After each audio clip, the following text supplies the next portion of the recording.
Terima kasih Anda masih bersama kami di Top News. Mirsa, menjelang pemilu muncul sejumlah kasus yang menunjukkan keberpihakan terhadap salah satu pasangan capres maupun cawapres. Di saat yang sama juga dimunculkan narasi pilpres satu putaran. Namun mengapa pilpres satu putaran itu tidak mungkin terjadi? Inilah Top Review.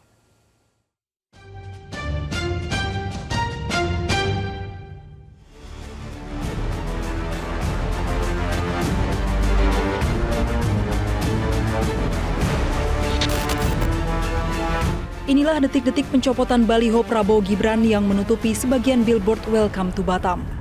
Bawaslu Kepulauan Riau menegaskan bahwa pemasangan baliho tersebut melanggar aturan.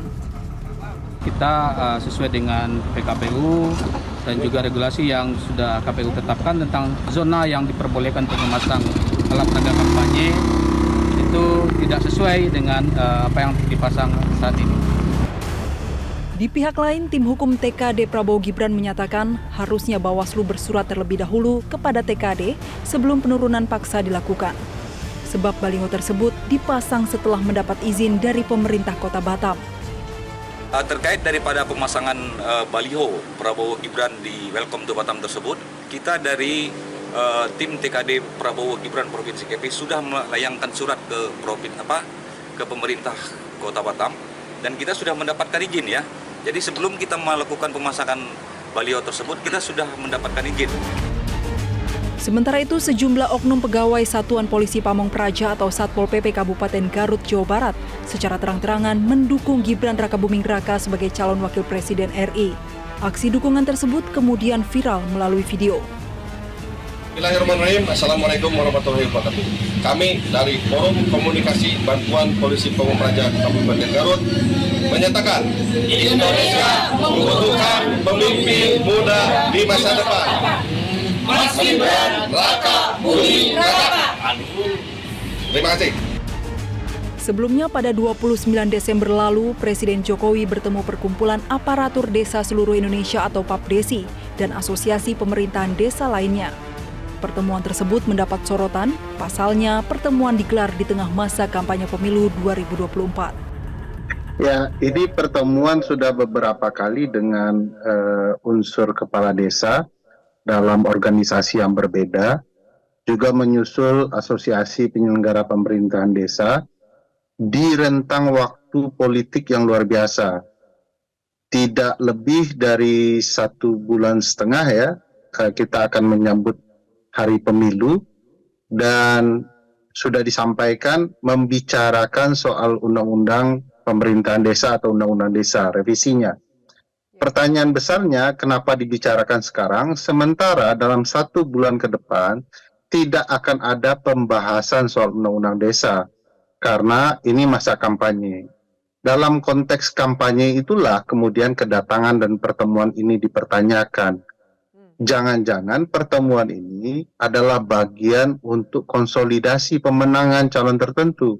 Sebab Presiden dan calon-calon lain cukup dengan membangun citra diri ya. Salah satu citra diri itu adalah bagian dari kampanye. Dan salah satu cara membangun citra diri menjanjikan banyak hal. Salah satunya revisi Undang-Undang Desa yang berkaitan dengan masa jabatan kepala desa. Jadi pertemuan ini akan lebih banyak konteks transaksional terkait masa jabatan dan pemenangan kandidat tertentu. Selain itu, kasus penganiayaan relawan pasangan Ganjar Mahfud di Boyolali oleh oknum anggota TNI juga menjadi sorotan. Ada kekhawatiran bahwa aparat tidak akan netral pada pemilu mendatang.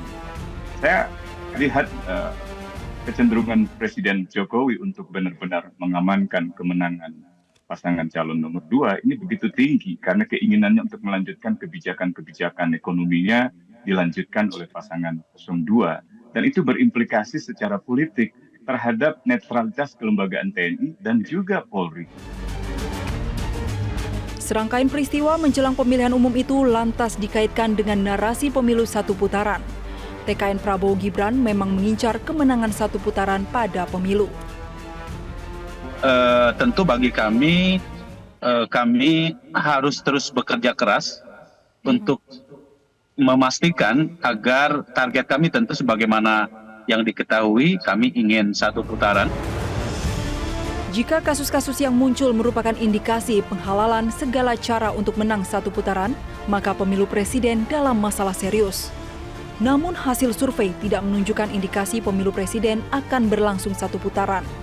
Pasangan Prabowo Gibran memang unggul, tapi elektabilitasnya mentok di angka 40-an%. Saya rasa dari semua survei yang ada hari ini, kalau kita menghormati survei-survei ini semua, tidak ada satupun survei yang menunjukkan bahwa Pilpres ini mungkin terjadi satu putaran. Jadi kalau narasi-narasi satu putaran digaungkan, saya rasa itu hanya bagian dari narasi optimisme dan perang urat saraf bahwa Pilpres ini akan selesai cepat.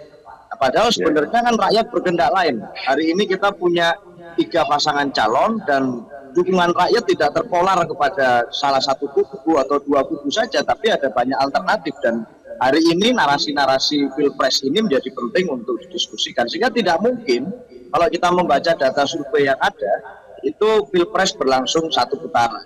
3 kandidat ini kan memiliki akar atau stronghold yang kuat. Jadi saya harus secara objektif mengatakan persaingan akan ketat sehingga rasanya mustahil untuk bisa hanya dalam satu putaran. Narasi Pilpres satu putaran memang gencar diwacanakan. Pada saat yang sama muncul kecurigaan, narasi itu sengaja dimunculkan untuk melegitimasi penghalalan segala cara agar Pilpres memang berlangsung satu putaran dan publik layak waspada.